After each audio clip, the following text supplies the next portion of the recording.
Ini saya akan menyampaikan firman Tuhan tentang kunci bertahan di tengah ujian. Saya percaya bahwa kita gak bisa berkata bahwa ikut Tuhan selalu mudah. Tapi kita percaya apapun yang kita hadapi, Tuhan pasti memberikan kekuatan dan jalan keluar. Katakan amin. Bagaimana supaya kita gak goyah, gak lemah dalam menghadapi ujian, masalah dalam kehidupan. Saya ingin share yang pertama. Berpeganglah hanya kepada firman Tuhan. Berpeganglah kepada kebenaran firman Tuhan. Jadikan firman Tuhan satu-satunya fondasi dalam kehidupan kita dan dalam mengambil keputusan. Kalau kita itu istilahnya punya pedoman hidup, kita harus punya satu acuan. Acuan hidup orang percaya haruslah firman Tuhan. Gak boleh ada yang lain. Dengar baik. Yesus ngajarin kita dalam Matius 7 tentang dua macam dasar. Saya ingin baca ayat 24 sampai 25 saja. Saudara tahu yang seterusnya. Setiap orang yang mendengar perkataanku ini dan melakukannya, ia sama dengan orang yang bijaksana yang mendirikan rumahnya di atas batu. Ayat 25. Kemudian turunlah hujan dan datanglah banjir, lalu angin melanda rumah itu, tetapi rumah itu tidak rubuh sebab didirikan di atas batu. Yesus kasih ayat firman Tuhan ini untuk kita ngerti bahwa dalam kehidupan akan datang hujan, datanglah banjir, datanglah angin. Yang artinya hidup kita gak akan ada yang namanya problem free. Selalu ada masalah, baik dalam keluarga, dalam pekerjaan, dalam bisnis. Dimanapun, bahkan dalam pelayanan. Selalu saja ada tantangan. Tetapi dengar, Yesus bilang gini, setiap orang yang mendengarkan perkataanku dan melakukannya. Saya bingung kalau orang tuh harus gali-gali arti. Sebenarnya Yesus tuh kalau ngomong straight to the point, mudah dimengerti. Artinya gini, waktu kita ngalamin masalah dalam kehidupan kita, satu-satunya pegangan yang akan membuat kita itu tidak goyah adalah kalau kita itu dengar firman Tuhan dan kita lakukan. Suami saya tadi pagi khotbah tentang 3 macam Kristen, yang salah satunya adalah Kristen tradisi. Yang sebenarnya setiap orang itu kalau ke gereja cuma buat biar merasa enak, oh gue udah ke gereja hari ini. Jadi rutinitas ke gereja. Padahal kesempatan Anda untuk menang seminggu ini adalah dengar firman Tuhan dan lakukan. Kalau datang ke gereja itu miliki iman. Hari ini Tuhan akan berbicara kepada saya. Bagaimana sih Kak Heni, Bu Heni cara mendengarkan Tuhan? Banyak orang tanya gitu. Kok Bu Heni bisa bilang Tuhan ngomong gini, Tuhan ngomong gitu? Sebenarnya sederhana. Berapa banyak yang rindu Tuhan bicara sama Anda? Baca firman Tuhan. Cara satu-satunya mengizinkan Tuhan bicara buat kita adalah dengan mendengarkan dan membaca firman Tuhan. Waktu kita baca firman Tuhan, Roh Kudus dalam batin kita tuh akan ngajarin kita. Masalah boleh datang dalam hidup kita, tapi jaminan firman Tuhan, saya tuh selalu berpegang pada apa yang Kristus ajarkan.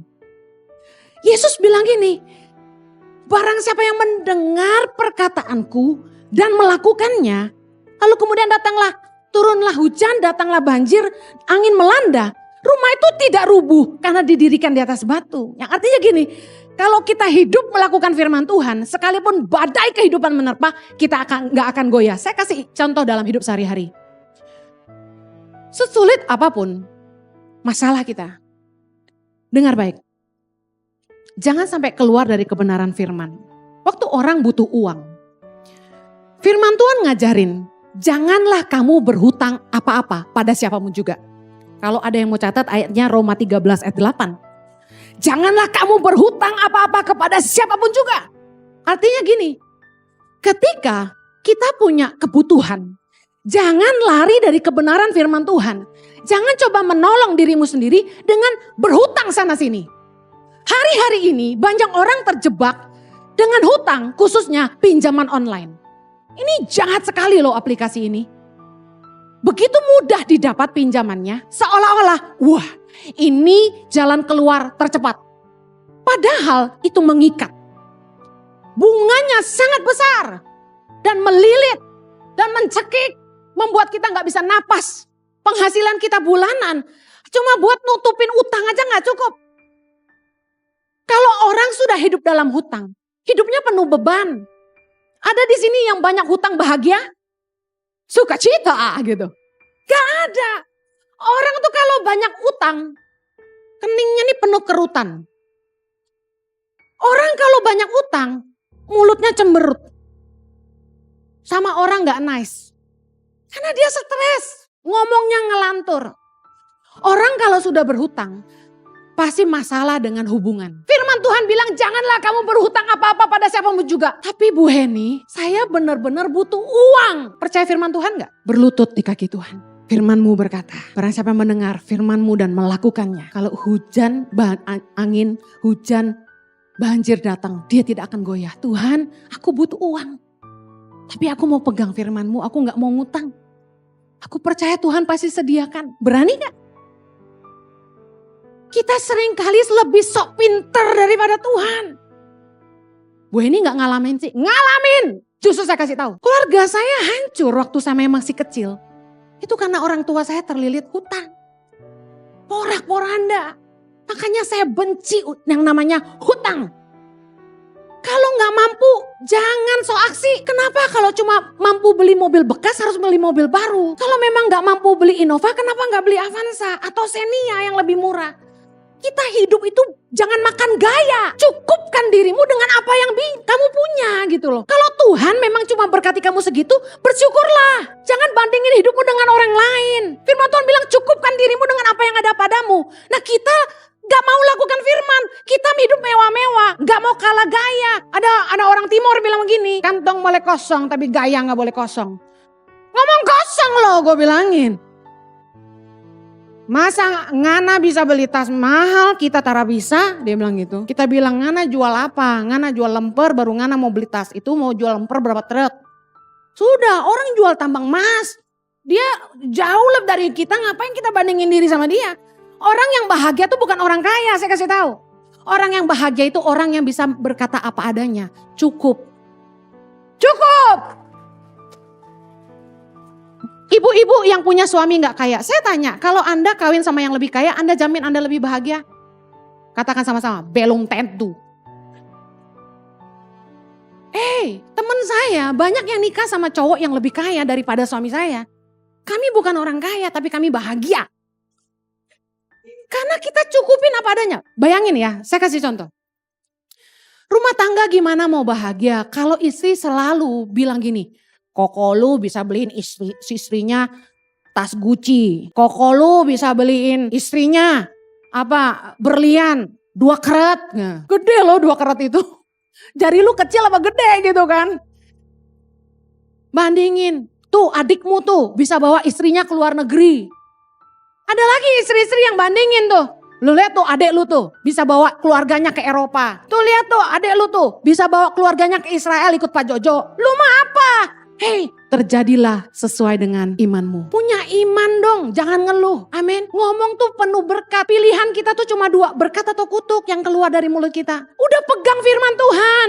Saya berkati suami saya terus. Jojo, kebajikan dan kemurahan Tuhan akan mengikuti kamu seumur hidup kamu. Gitu dong. Jangan bilang, Koko gue udah bawa bininya ke Paris 3 kali. Lu baru sekali itu pun gratis gitu. Gak gitu dong. Udah pegang firman Tuhan aja. Firman Tuhan bilang kita gak boleh jadi penanggung hutang. Ayatnya di mana? Banyak. Tapi saya baca satu. Amsal 22 ayat 26. Jangan engkau termasuk orang yang membuat persetujuan dan yang menjadi penanggung hutang. Ada satu cerita. Orang ini meminjamkan kartu kreditnya kepada temannya. Temannya pakai kartu kredit temannya ini untuk ambil dana tunai. Lalu apa yang terjadi? Temennya kabur. Temen kerja bareng loh. Ini yang ngomong gini ke kita udah 3 orang ya. Terus saya bilang, kenapa kamu pinjemin kartu kreditmu ke temenmu? Why? Demi persahabatan. Saya kasih tahu firman Tuhan bilang jangan jadi penanggung hutang. Lakukan firman Tuhan, kita akan terhindar dari masalah. Amin. Saya buktikan kebenaran firman Tuhan udah bilang jangan jadi penanggung hutang. Lu so heroik bantuin orang. Satu kali orang datang kepada saya mau pinjam uang. Bu Heni, saya mau pinjam uang berapa waktu itu dia ngomongnya? 30 juta. Buat apa? Buat perbaiki atap rumah orang tua saya. Saya bilang gini, saya tidak pernah memiutangi orang. Loh, Kenapa Bu Heni? Kalau saya mau bantu, saya bantu serelanya saya. Kenapa? Supaya hati saya tetap damai. Anda pernah ngutangin orang dan orang itu nggak bayar? Pernah? Bagaimana perasaan Anda terhadap orang itu? Bisa bersih? Bisa tulus? Nggak bisa. Lihat mukanya. Saya nggak lihat Anda ya, saya lihat suami saya aja. Nanti tersinggung. Lihat suamiku. Kan ilustrasi, takutnya salah sangka ya kan. Udah suamiku aja ya nak, sayang ya. Kita kalau tuh orang ngutang sama kita dan dia nggak bayar, kita nggak mungkin tetap jaga hati kita bersih. Gak mungkin hati kita tulus, tetap baik mengasihi dia. Gak mungkin. Kita liatin dia gini, munafik lo, bayar utang lo. Utang nggak bayar-bayar, tapi eksis di sana sini. Makan di kafe ini, di restoran itu, bayar dong utang lo. Gitu, hati kita gitu, benar gak? Saya nggak mau seperti itu. Waktu orang datang sama kita, mau teman mau saudara ya, saya ngomong apa adanya. Mau datang sama saya, pinjam 25 juta, pinjam segini. Saya bilang gak bisa. Saya bukan orang kaya. Saya ini apa adanya. Jadi kalau saya mau bantu orang, saya bantu serela saya. Nah ada satu kali orang ini pinter banget. Dia bilang gini, ya udah naikin serelanya. Dia bilang gitu. Hah? Aduh. Dia tanya, emangnya Ibu Heni relanya berapa ngasih saya? Ditanya loh. Harusnya kan terserah gue, ntar gue yang transfer gitu kan. Ini pinter nih. Saya bilang relanya 5 juta gitu misalnya. Jangan dicatat ya, habis ini datangin saya. Gak ada ya. 500 rupiah. Terus dia bilang gini, boleh gak dinaikin serelanya 10 juta? Hah? Kagak bisa, gue bilang gitu. Bu Heni gak ngutangin, Bu Heni kasih saya, dia bilang gitu. Enggak, gak bisa. Saya bilang, kok kamu yang nentuin saya mau kasih berapa? Haleluya. Dengar baik. Kalau kita ngutang sama orang, kita akan dipandang rendah sama orang. Lebih baik tuh jangan ngutang, udah berharap sama Tuhan. Kalau Anda terlilit utang hari ini, apa yang Anda harus lakukan? Number 1, berharap sama Tuhan. Yang kedua, kita lihat apa yang kita punya dan bisa dijual, lebih baik kita jual. Jangan gini, minjem sama orang tapi sendiri masih punya mobil mewah. Apaan sih? Jual dulu mobil lu gitu kan. Jadi ada orang yang misalnya ngutang sekian dia gak mau lunasin. Dipegang sisanya dia beliin mobil. Gak bisa gitu dong, orang gimana mau bantu kamu? Dia lihat kamu aja masih seneng hidupnya. Jadi kalau kita tuh mau dibantu orang, jangan eksis di sosial media itu gayanya mewah-mewah. Kita yang bantu jadi malu. Ngapain gue bantu dia? Ternyata dia lebih kaya dari gue gitu kan. Dengar, jangan berhutang. Karena firman Tuhan bilang, yang berhutang itu jadi budak dari yang menghutangi. Amsal 22 ayat 7. Kemudian, kita tuh cenderung, kalau punya masalah, kita selalu datang minta nasihat dari orang. Salah enggak? Gak salah. Tapi dengar baik, kita harusnya itu lihat apakah orang yang kita mintain pendapat, dia itu hidup berdasarkan firman Tuhan apa enggak. Jangan mendengar nasihat orang fasik kata firman Tuhan. Jangan datang ke orang yang salah. Karena dengar ini baik-baik. Mereka yang memberi masukan tidak ikut menanggung akibat dari keputusan Anda. Misalnya orang kasih Anda masukan. Udah ceraiin aja suamimu. Terus Anda ikutin masukan teman. Kan saya lihat di IG tuh, waktu saya daily devotion saya lagi di-upload tentang pernikahan, ada perempuan-perempuan yang marah sama saya karena mereka sudah bercerai dan khotbah itu tentang jangan bercerai. Enak aja, kalau kita bonyok dipukulin suami, emangnya harus diam aja? Lah berarti dia belum dengar khotbah saya yang lain gitu kan. Anda boleh berpisah kalau Anda sampai mendapat kekerasan fisik, tapi berpisah sementara. Kalaupun mau bercerai, firman Tuhan bilang gak boleh nikah lagi. Boleh gak berarti pisah? Boleh, tapi dengan satu bayar harga. Gak nikah lagi sampai kita tidak terikat lagi. Artinya dia dipanggil Tuhan. Saya bilang gini, jangan dengar masukan sembarang orang. Bijaksanalah memberi telingamu kepada orang. Kenapa? Waktu kita ngikutin saran dia, belum tentu kalau kita punya masalah, dia mau nolong kita. Misalnya ibu ini, dia dikasih tahu kan sama temannya, ceraiin aja laki kayak gitu. Emang dunia cuma selebar daun kelor. Kawin lagi, cari yang kaya. Emang gampang? Saya punya temen, cantik, asli. Gua sih lewat. Tapi hey, Dia nikah udah 2 kali. Dua-duanya kaya, tapi sama jahatnya. Gimana? Emangnya second marriage will be better? Ada jaminan?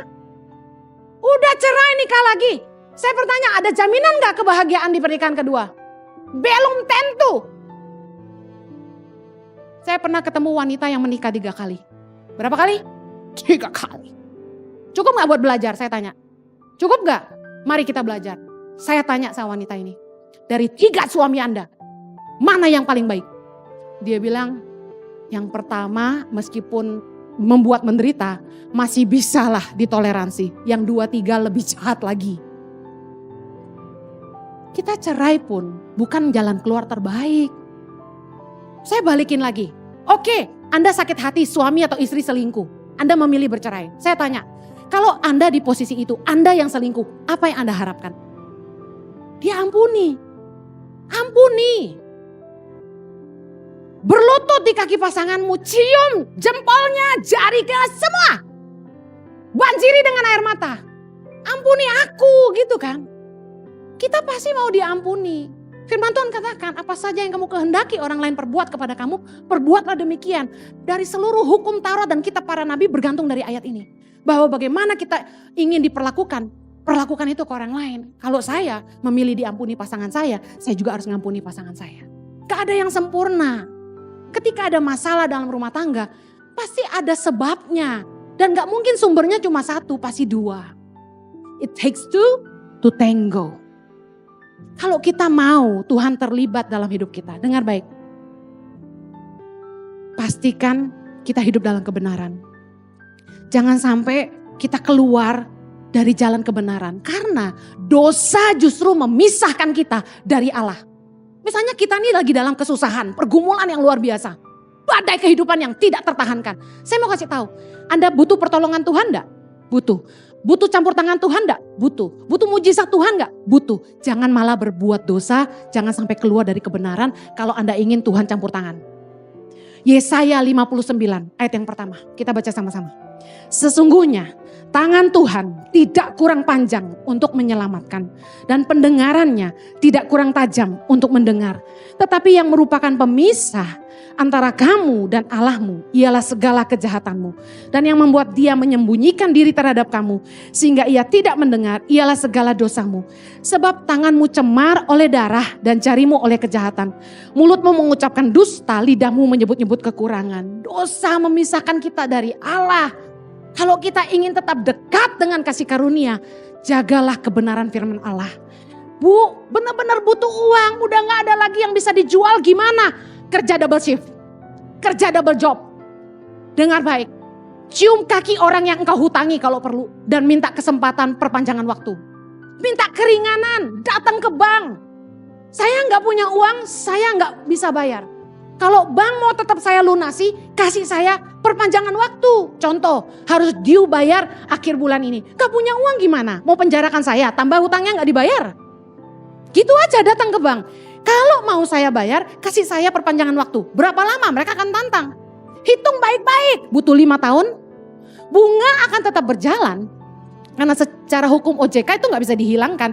Tapi paling gak kita beroleh keringanan cicilan bulanan. Nah, dari pihak kita, pegang omongan. Jadi orang yang bisa dipercaya. Bayar cicilannya. Kemudian kerja keras. Kalau perlu, kerja pagi siang malam. Untuk melunasi hutangmu. Jangan sampai matamu tertidur. Sampai hutangmu lunas. Istirahat dong Bu Heni. Boleh dong. Tapi kurangi main-mainmu. Kerja keraslah. Amen. Saya percaya berkat Tuhan pasti mengikuti kamu. Mujizat Tuhan pasti tersedia bagi kamu. Katakan amin.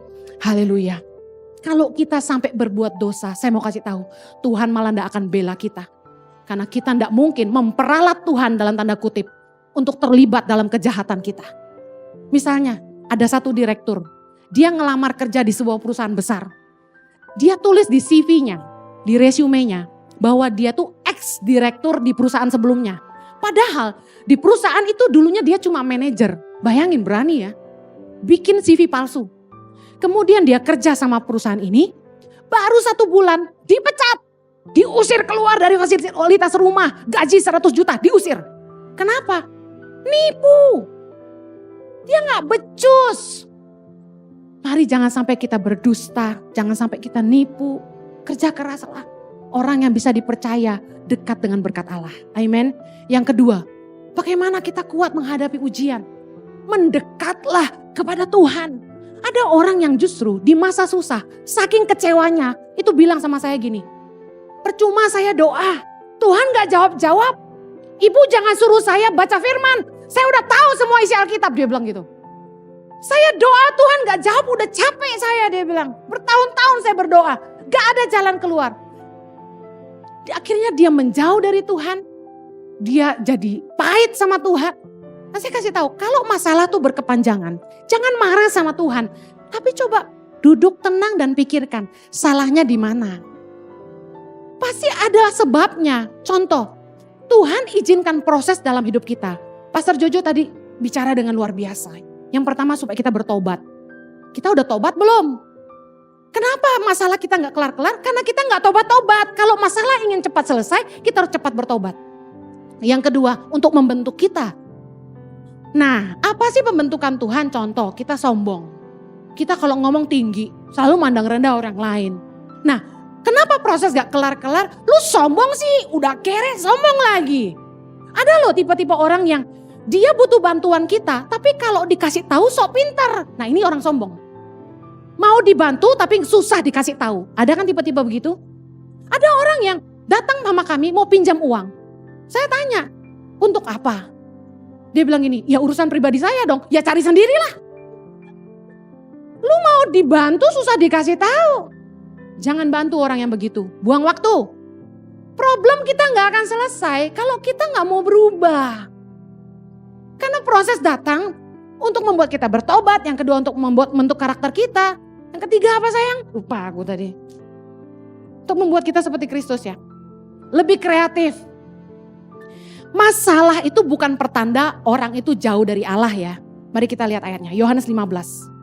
Yohanes 15, pokok anggur yang benar, ayat yang pertama dan kedua. Kita baca sama-sama. Akulah pokok anggur yang benar dan Bapakulah pengusahanya. Setiap ranting padaku yang tidak berbuah dipotongnya dan setiap ranting yang berbuah dibersihkannya supaya ia lebih banyak berbuah. Lihat baik, mereka yang tinggal di dalam Kristus, tidak berbuah itu dipotong. Berarti akan hidup kita kalau tidak berguna, Tuhan akan izinkan hidup kita diproses supaya hidup kita jadi berguna. Bisa paham ya? Kita yang malas, biasanya pertolongan-pertolongan dari orang sekitar kita itu dipangkas sama Tuhan. Orang yang kita andalkan tuh mengecewakan kita. Supaya apa? Supaya kita berbuah. Apalagi orang tinggal dalam Tuhan, artinya dia dekat dengan Tuhan. Sudah berbuah pun masih dibersihkan. Kenapa? Supaya kita gak tinggi hati. Supaya kita tetap mengandalkan Tuhan. Supaya kita berbuah lebih lagi. Waktu Tuhan pakai saya, Tuhan proses saya. Waktu ada peninggian dari Tuhan, ada perendahan dari orang lain yang Tuhan izinkan terjadi dalam hidup saya. Supaya saya ingat bukan saya tapi Tuhan. Waktu Marlon nyanyi lagu itu, saya tuh nangis terus karena lagu ini tuh selalu bagi saya, ini hati saya buat Tuhan. Bahwa satu-satunya yang saya andalkan tuh cuma Tuhan, gak ada yang lain.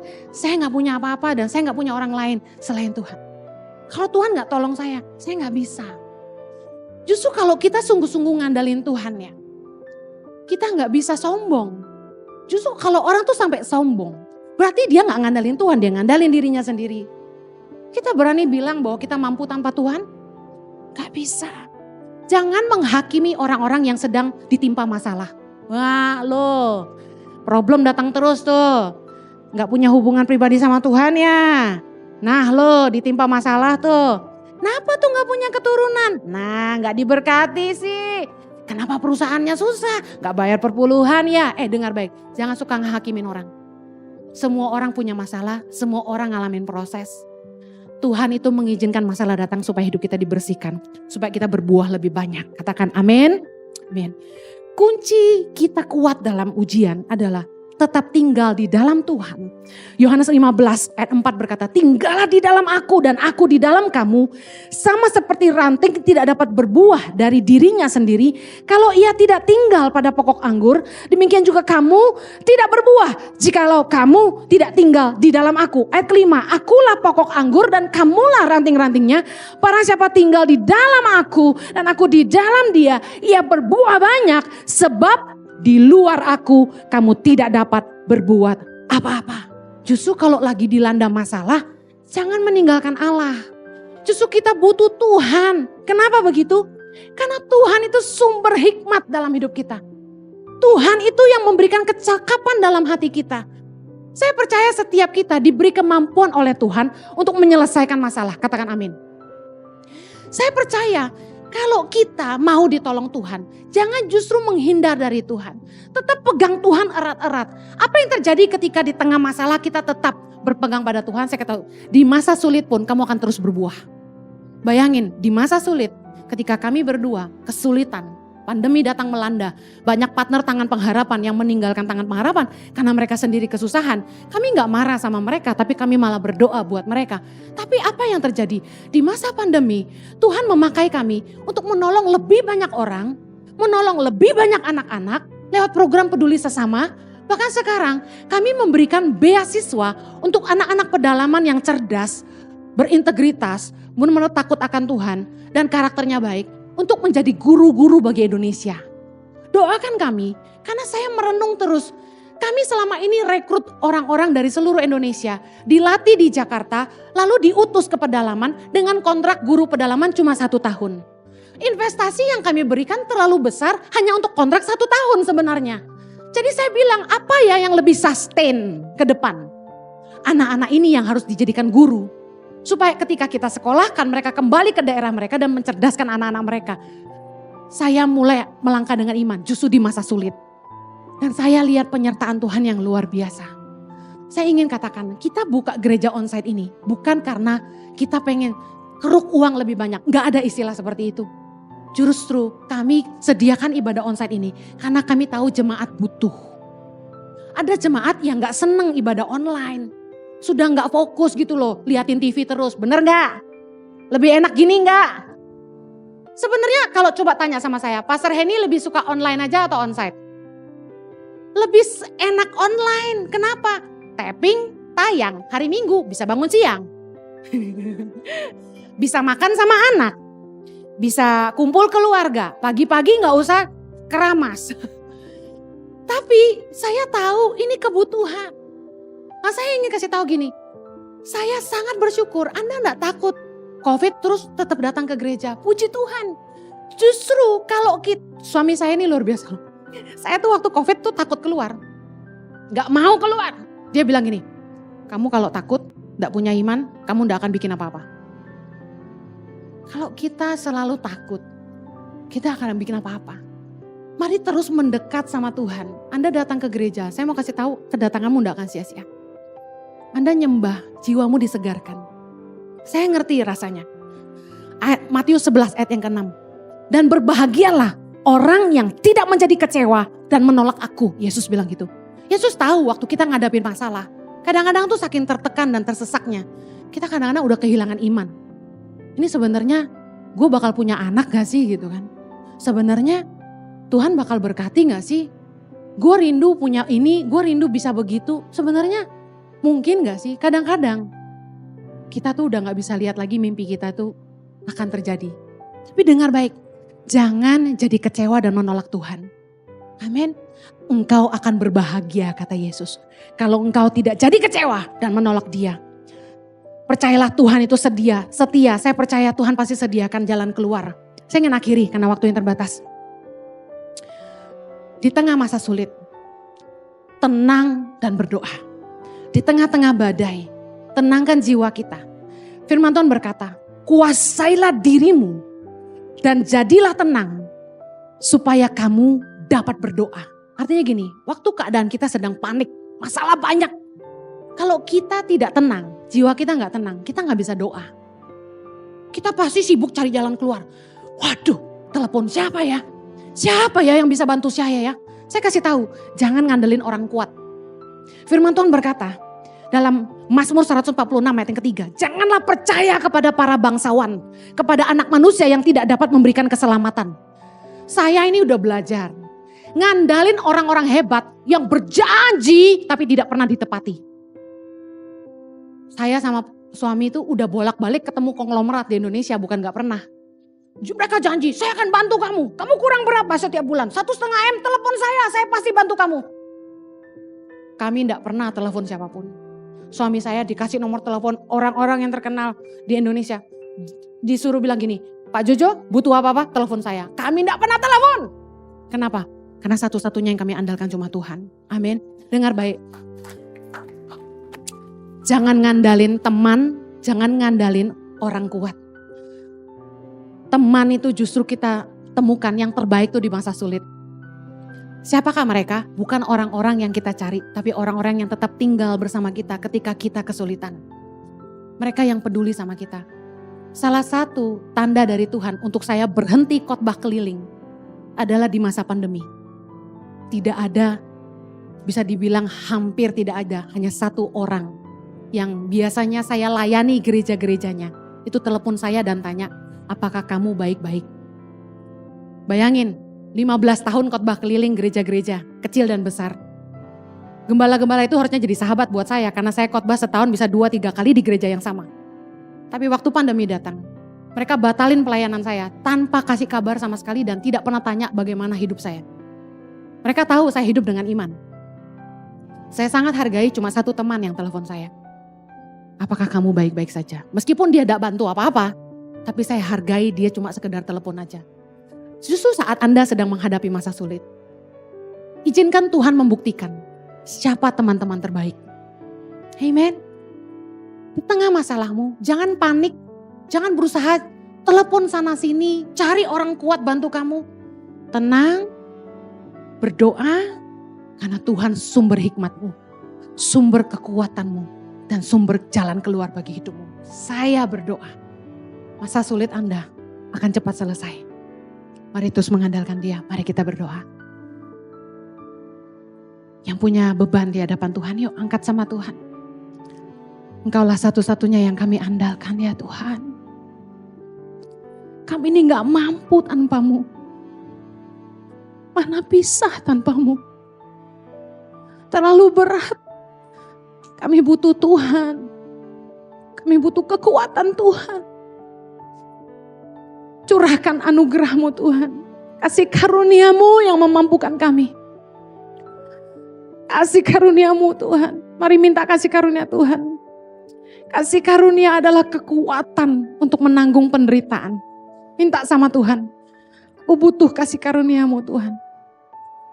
Aku percaya Engkau pasti memberikan hikmat, kekuatan, jalan keluar. Tuhan sanggup mengubahkan masalah jadi berkat. Tuhan sanggup mengubahkan yang buruk jadi baik. Tuhan sanggup mengubahkan penyakit kami menjadi kesaksian yang mempermuliakan Tuhan. Kami berdoa Tuhan, Tuhan sediakan jalan keluar buat umat-Mu. Di dalam nama Yesus, bilur-bilur darah-Mu menyembuhkan kami. Haleluya.